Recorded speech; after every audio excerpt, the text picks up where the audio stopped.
et le début de course, il ne sonne pas. Ok, donc ce qu'on va faire là, pourquoi il ne sonne pas? Alors, ce début de course là, il vient de là. Et quand on regarde à peu près la carte électronique, on voit sur le composant, si on suit le câble, donc on vient sur ce relais là. C'est ce relais là qui est dans cette position.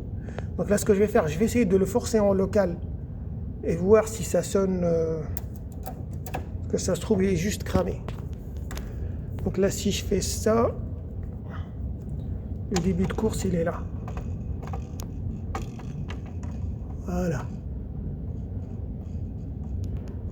Le début de course il est là. Hop. Ça c'est le début de course. Et quand j'appuie, est-ce que ça sonne?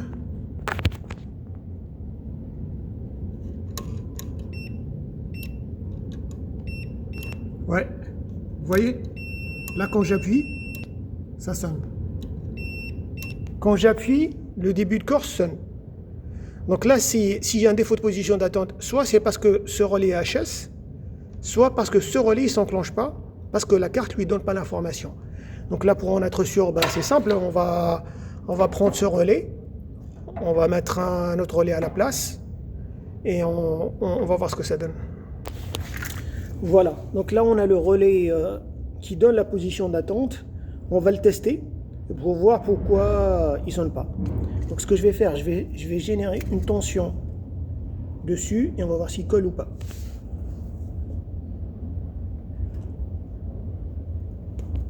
Là, quand je fais ça, hop, et si je fais ça, ouais, là on l'entend se coller. Donc quand je ramène une tension, il se colle.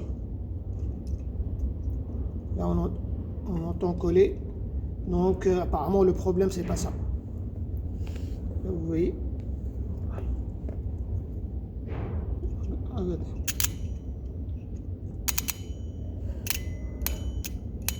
Là on entend. Donc la bobine fonctionne. Donc on éteint. Donc le problème est ailleurs. Donc soit c'est la carte électronique qui a un souci, soit elle reçoit une information qui lui interdit de donner la position d'attente. Donc on va investiguer ça.